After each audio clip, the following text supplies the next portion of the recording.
Hello दोस्तों, welcome to my channel BPSC Noor study point.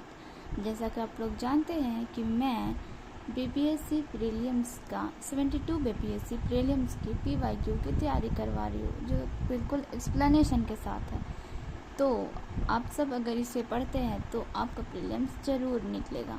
और PYQ इतना हेल्पफुल है कि बीपीएससी क्वेश्चन रिपीट करता है, तो यहाँ से आपको सीधे देखने को क्वेश्चन मिल सकते हैं। तो अगर अभी तक आप लोगों ने कोई तैयारी शुरू नहीं की है तो पीवाईक्यू से हेल्प ले सकते हैं और अपनी तैयारी को बेहतरीन कर सकते हैं।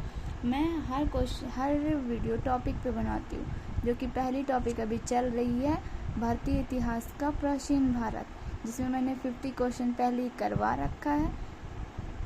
अगर आप लोगों ने नहीं देखा तो प्लीज़ वहाँ जाके वीडियो को ज़रूर विज़िट करें।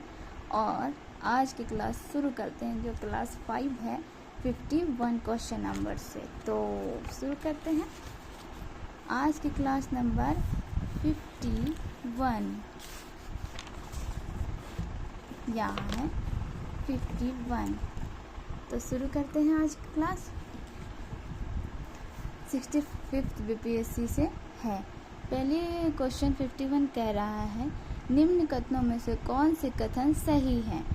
अब आपको सिर्फ सही देखना है, एक्सप्लेनेशन तो पहले ही दे रखा है, लेकिन एक बार पढ़ लीजिए।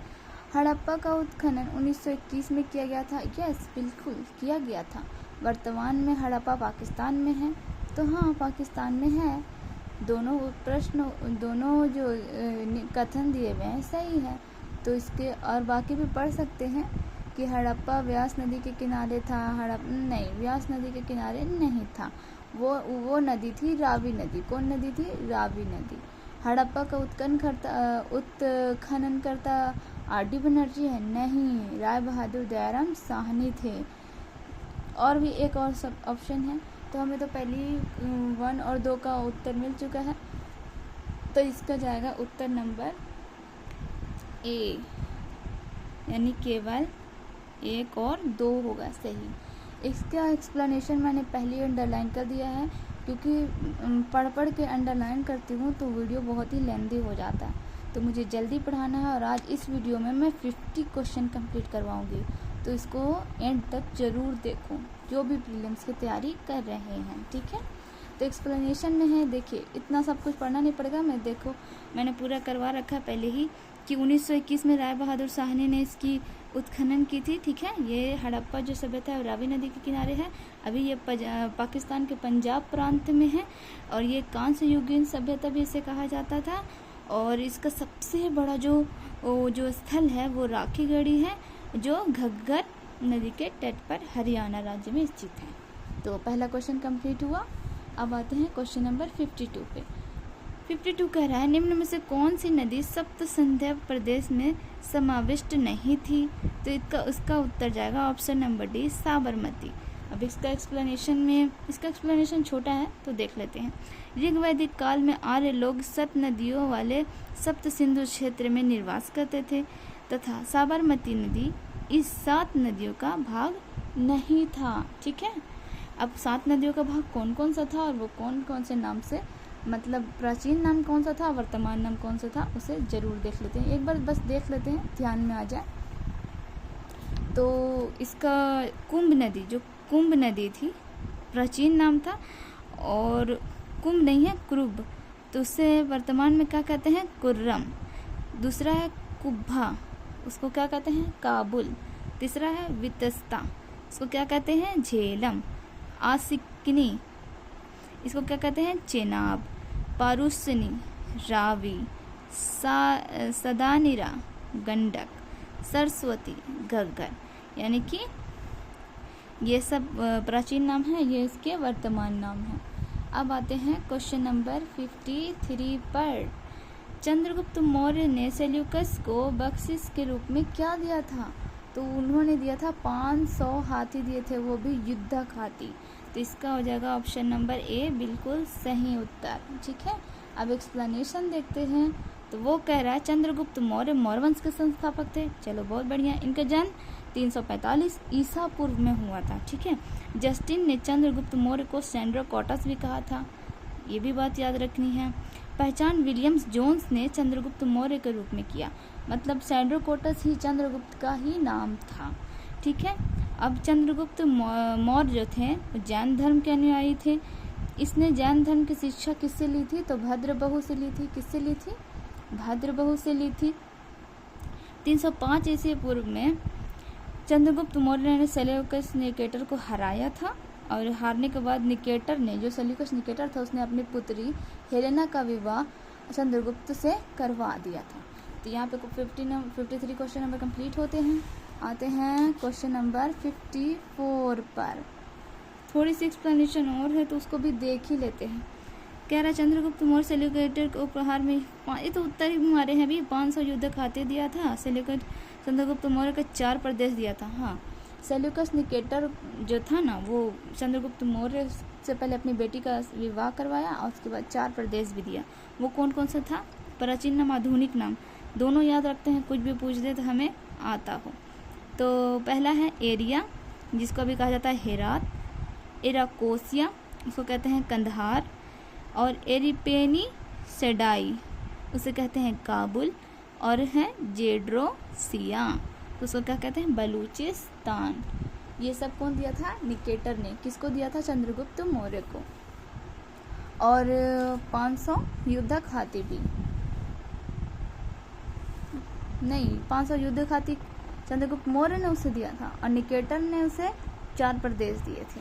ठीक है, अब क्वेश्चन नंबर 54 पे आते हैं। वो क्या कहता है कि निम्न में से कौन सा जोड़ा सही नहीं है? कौन सा जोड़ा सही नहीं है? तो इसमें है आर्यभट्ट का वृहत संहिता। आर्यभट्ट वृहत संहिता नहीं लिखा था। आर्यभट्ट वृहत संहिता नहीं लिखा था।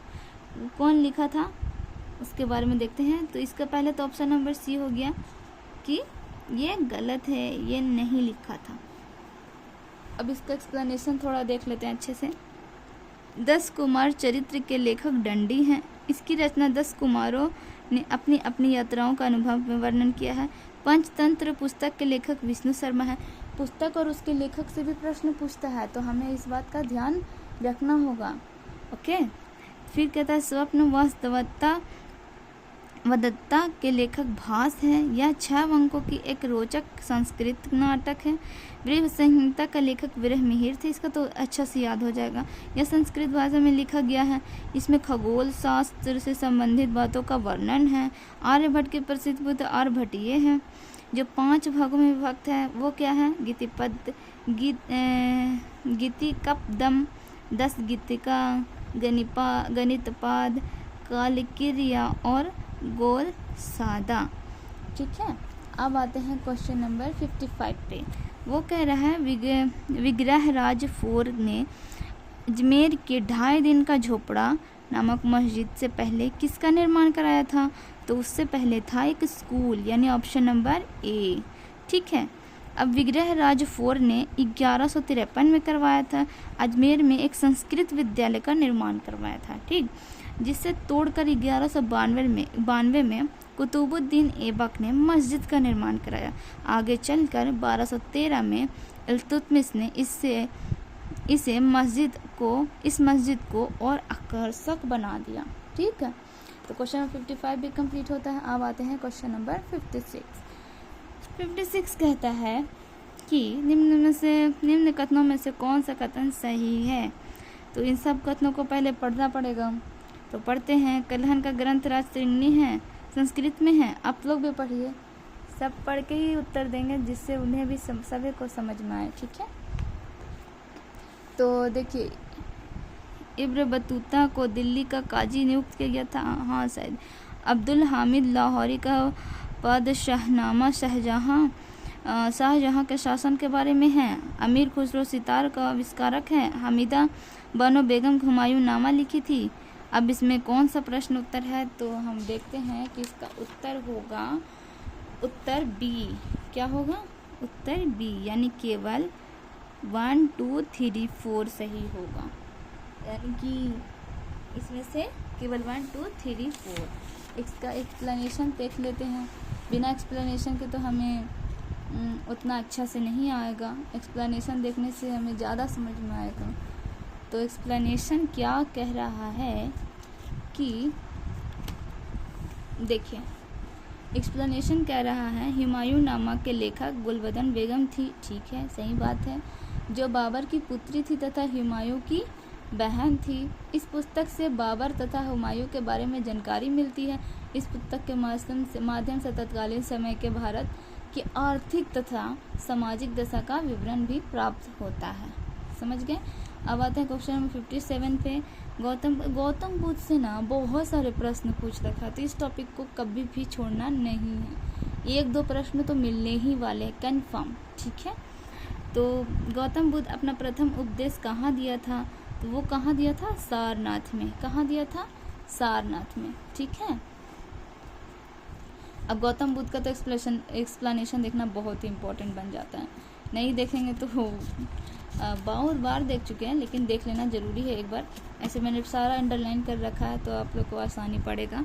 563 ईसा पूर्व कपिलवस्तु के लुम्बिनी ग्राम में इनका जन्म हुआ। ठीक है, 35 वर्ष की अवस्था में वैशाख पूर्णिमा के रात में फल्गु नदी के किनारे पीपल वृक्ष के नीचे ज्ञान की प्राप्ति हुई। ये भी बात ठीक है। फल्गु नदी के किनारे ये हो गया। इन्होंने अपना पहला उपदेश सारनाथ में पाली भाषा में दिया था। ठीक है, कौन भाषा में? पाली भाषा में, जिसे बौद्ध ग्रंथों में धर्म चक्र परिवर्तन कहा गया है। महात्मा बुद्ध ने यह उपदेश अपने 5 शिष्य, यानी कि महात्मा बुद्ध के 5 शिष्य थे। वो कौन कौन से थे?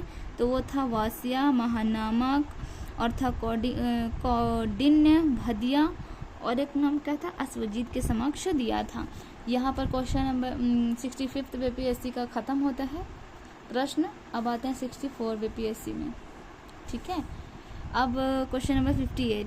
भारत में इसका ऑप्शन टिक नहीं किए, इसका ऑप्शन होगा सारनाथ। अब ठीक है। भारत में पशुपालन एवं कृषि का प्राचीनतम साक्ष्य प्राप्त हुआ, कहाँ से हुआ है? तो ये है मेहरगढ़। कहाँ है? मेहरगढ़। मेहरगढ़ यानी ऑप्शन नंबर डी। मेहरगढ़ के बारे में सर्वप्रथम कृषि एवं पशुपालन का साक्ष्य मेहरगढ़ से प्राप्त हुआ था। भारतीय उपमहाद्वीप सबसे पुरानी कृषि बस्ती है। यहाँ इस स्थान से घोड़ा, गधा, खच्चर जैसे मालवाहक परिमाण मिलते हैं। भारतीय उपमहाद्वीप में कृषि का प्राचीनतम परिणाम नवपाषाण काल में भी मिलता है। कब? नवपाषाण काल में। कब? नवपाषाण काल में। ठीक है, आप लोग देख सकते हैं। और कह रहा है क्या है? कृषि में कृषि, पशुपालन, पत्थर के औजार आदि का विकास हुआ। वर्तमान में मेहरगढ़ कहाँ है? पाकिस्तान में। कहाँ है? पाकिस्तान में। अब आते हैं क्वेश्चन नंबर 59। Question number 59। इनमें से किसने सर्वप्रथम व्यापक पैमाने पर स्वर्ण मुद्रा का प्रचलन किया था? तो कौन किया था? तो विम कडफिसेस। इसका नाम होगा ऑप्शन नंबर सी। क्या होगा? ऑप्शन नंबर सी। कौन किया था स्वर्ण मुद्रा प्रचलन? विम कडफिसेस। इसका एक्सप्लेनेशन देख लेते हैं। तो कह रहा है कि भारत में सर्वप्रथम व्यापक स्तर पर स्वर्ण मुद्रा का प्रचलन विम कडफिसेस ने किया था। शासन प्रारंभ में सिक्कों तथा शिलालेखों में से एक विशेष श्रृंखला जारी की। इसमें तांबा, सोना, चांदी के सिक्के थे चलवाए गए। विम कडफिसेस ने महेश्वर की उपाधि भी धारण की थी। बात को समझिए कितना इम्पोर्टेंट है। यह कुषाण वंश का प्रथम शताब्दी का शासक है। यह कनिष्क का पिता भी था। कनिष्क तो याद होगा ना, ये भी बौद्ध संस्कृति से रिलेटेड है। चौथा जो कश्मीर में संगति हुआ था उसमें कनिष्क के शासनकाल में हुआ था, तो ये इसको रिलेट करना होगा आप लोग को। तो क्वेश्चन नंबर 59 कंप्लीट हुआ। अब आते हैं क्वेश्चन नंबर 60 पर। तो क्वेश्चन नंबर 60 क्या कह रहा है? तो कह रहा है इनमें से किसने पहली बार यह व्याख्या की थी कि पृथ्वी अपनी धुरी पर घूमने के कारण प्रतिदिन सूर्योदय एवं सूर्यास्त होता है? तो ये कहा था आर्यभट्ट। किसने कहा था? आर्यभट्ट। आर्यभट्ट ने बताया कि पृथ्वी अपनी धुरी पर घूमने के कारण सूर्यास्त और सूर्योदय होता है। आर्यभट्ट गुप्त काल का एक प्रसिद्ध खगोल विज्ञानी था। कौन था? खगोल विज्ञानी। यह चंद्रगुप्त द्वितीय के दरबार में रहते थे। इनके द्वारा लिखी गई कुछ पुस्तकें सूर्य सिद्धांत और कौन है? ब्रह्म सिद्धांत आदि हैं। अब आते हैं क्वेश्चन नंबर 60 पे। मैं थोड़ा स्पीड पढ़ा रही हूँ जिससे ज़्यादा से ज़्यादा क्वेश्चन कंप्लीट करवा सकूँ। मैंने आज टारगेट लिया है कि मुझे 50 क्वेश्चन, मतलब अभी 51 से लेकर 100 क्वेश्चन तक कंप्लीट करवा देना है, और वो भी एक्सप्लेनेशन के साथ। तो आप लोग सपोर्ट करें। जितना जल्दी से कंप्लीट होगा, रिवाइज होगा, मॉक टेस्ट होगा, तब तो प्रीलिम्स निकलेगा। तो स्वर्ण भूमि का वह राजा कौन था जिसने नालंदा में बौद्ध विहार की स्थापना तथा उसके रख रखाव हेतु अपने दूत द्वारा देवपाल के 5 गांव दान में दे दिए थे। दान देने के लिए मतलब प्रार्थना किया था, वो था बालपुत्र देव, यानी ऑप्शन नंबर सी। इसके बारे में देखते हैं। शैलेंद्र वंशीय शासक बालपुत्र देव के अनुरोध पर देवपाल ने बौद्ध विहार की स्थापना हेतु 5 गांव दान में दिया था। कौन दिया था? तो देवपाल दिया था। ठीक है। देवपाल के नेतृत्व में पाल साम्राज्य मतलब क्या था? चरमोत्कर्ष पे था, मतलब पूरा प्रसिद्ध और अच्छा डेवलप्ड था। इसने राष्ट्रकूट वंशज के अमोघ वर्ष को पराजित किया था। देवपाल को परम सौगात भी कहा गया है। ठीक है। तो क्वेश्चन नंबर अब आते हैं 62 पे। वो कह रहा है कि पेरिप्लस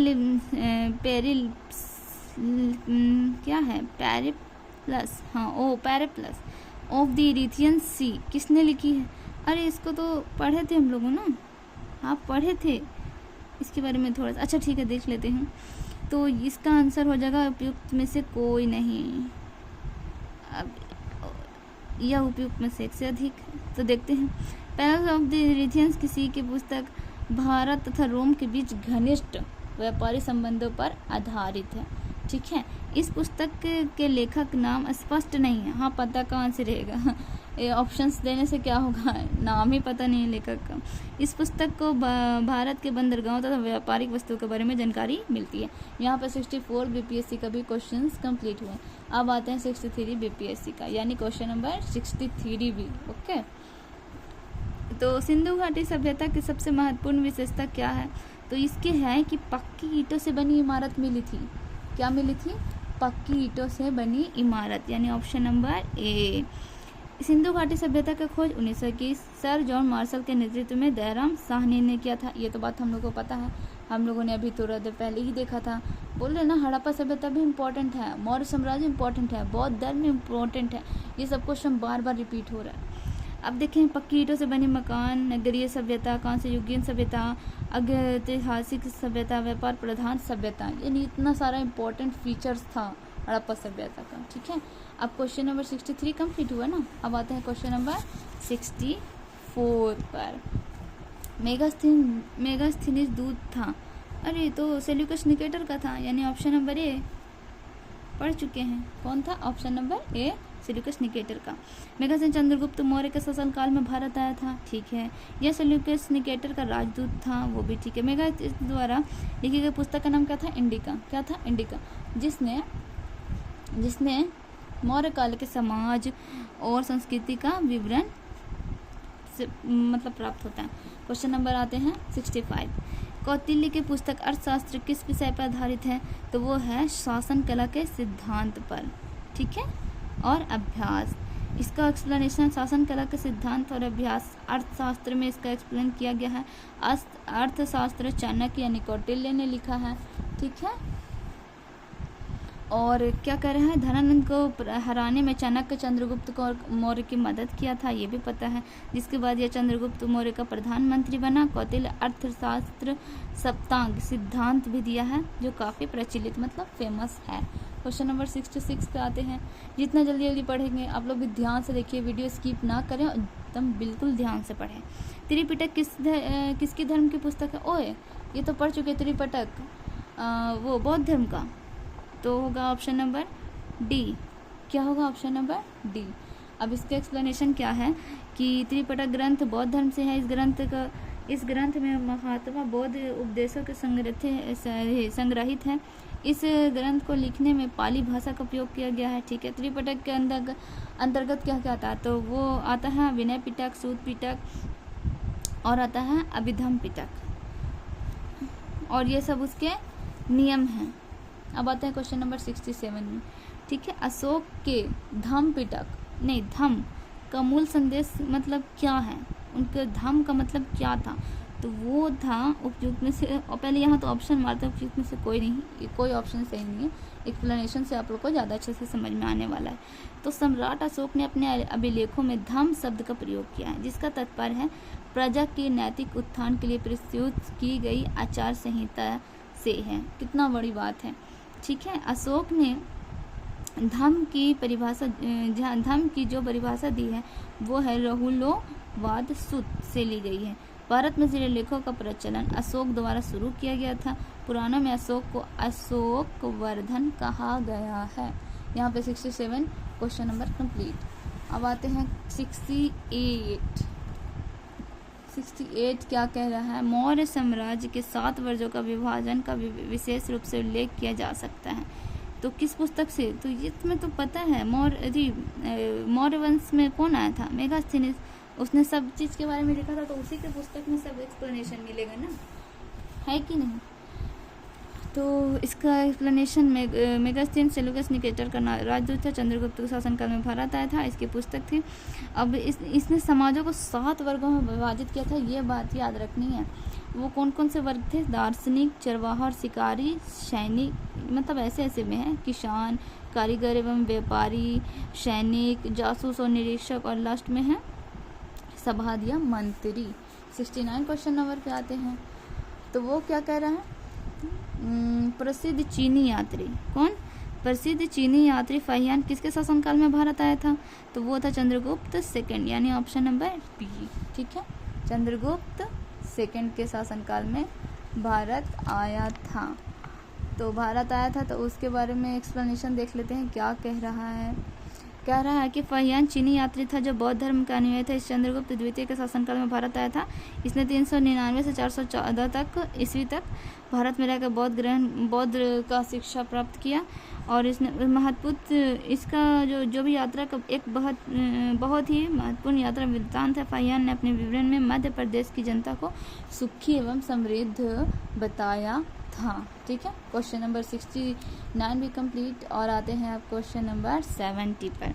चोल काल किसके लिए प्रसिद्ध था, ये बहुत बड़ी इंपॉर्टेंट बात है, ग्राम पंचायत के लिए, ऑप्शन नंबर ए। चोल उस समय भी ग्राम पंचायत में इतना फेमस था कि इतिहास में लिखा गया। अब आते हैं इसके एक्सप्लेनेशन पे। तो चोल शासक का संस्थापक विजयालय था। इसकी राजधानी तंजौर या तंजौर थी। स्थानीय स्वशासन चोल साम्राज्य का प्रमुख विशेषता थी। चोल साम्राज्य 6 मंडलों में प्रांत विभाजित है। चोल साम्राज्य का सर्वाधिक विस्तार राजेंद्र फर्स्ट के शासनकाल में हुआ। वर्तमान पंचायती व्यवस्था स्थानीय स्वशासन का आधुनिक रूप है। क्वेश्चन नंबर 71 कह रहा है, दक्षिण भारत के मंदिरों को आकर्षक द्वार क्या कहलाते थे, मतलब जो आकर्षक द्वार होते थे उसे क्या कहा जाता था, तो उसे कहा जाता था गोपुरम। क्या कहता था, गोपुरम, ऑप्शन नंबर बी। क्या कहा जाता था, गोपुरम। दक्षिण भारत के मंदिरों को प्रवेश द्वार में गोपुरम के नाम से जाता था। यह हिंदू मंदिरों का स्थापत्य प्रमुख अंग होता था, ठीक है। अब आते हैं क्वेश्चन नंबर 72 में। चीनी यात्री शंग युन ने भारत की यात्रा की थी। आप लोग, जब मैं क्वेश्चन पढ़ रही हूँ और ऑप्शंस पढ़ रही हूँ, तो आज मुझे 50 क्वेश्चन यानी 100 तक पूरा करना है। तो मैं एक्सप्लेनेशन तो आप लोग देख ही रहे हैं, तो मैं आज एक्सप्लेनेशन नहीं करूँगी, आज मैं डायरेक्ट ऑप्शन मारती हूँ। अगर आप लोग को लगे कि नहीं मुझे एक्सप्लेनेशन भी सुनना है, तो प्लीज़ कमेंट करके बताइएगा, मैं फिर से एक्सप्लेनेशन भी दूँगी, ठीक है।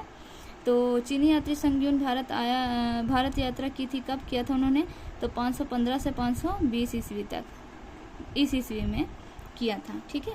क्वेश्चन नंबर 73 कह रहा है, निम्न में से किस हड़प्पाकालीन स्थल से टेराकोटा का हल प्राप्त हुआ है, तो वो है बनावली में, यानी ऑप्शन नंबर बी, ठीक है।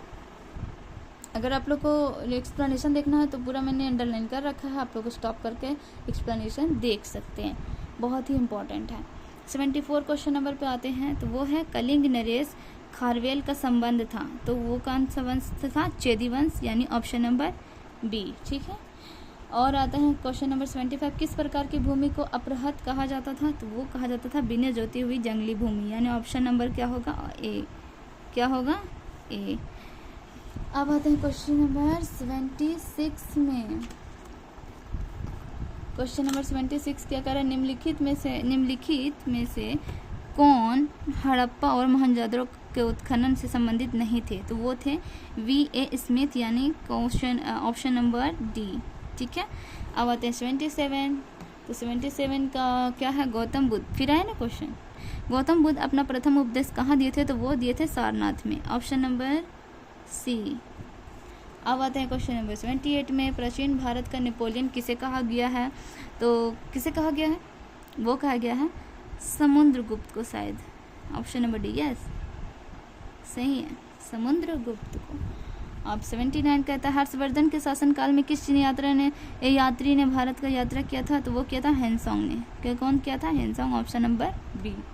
ठीक है, अब आते हैं क्वेश्चन नंबर 80 पे। कह रहा है कि नालंदा विश्वविद्यालय के संस्थापक कौन है? तो वो थे कुमारगुप्त। ऑप्शन नंबर बी होगा ना? हाँ, ऑप्शन नंबर बी होगा। कौन थे? नालंदा विश्वविद्यालय किसने बनवाया था? कुमारगुप्त ने। क्वेश्चन नंबर 81 कौन है? कौन सा क्वेश्चन नंबर 81? इंडिका का लेखक कौन था? इंडिका तो अभी पढ़े हैं, मेगास्थनीज था, ऑप्शन नंबर बी। और अब आगे 53 से 55 बीपीएससी के क्वेश्चंस पर।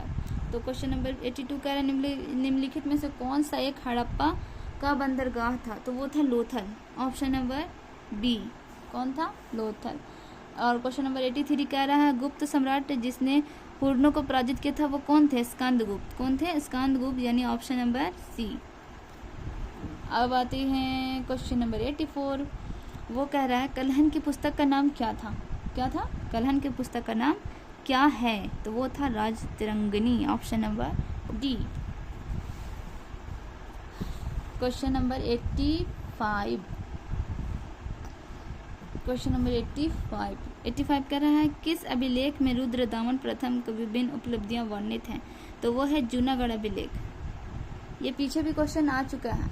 जिसने पिछले वीडियो नहीं देखे, 4 क्लास हो चुकी है PYQ की, तो जिसने भी नहीं देखा तो वो ज़रूर से ज़रूर देख लें। आप लोग को पता चल जाएगा कि कितने अच्छे क्वेश्चन और इसमें आने वाले हैं, और बार बार रिपीट भी हो रहा है क्वेश्चन, देख सकते हैं आप लोग। अब देखिए क्वेश्चन नंबर 86 कह रहा है कि महावीर स्वामी का जन्म कहाँ हुआ था?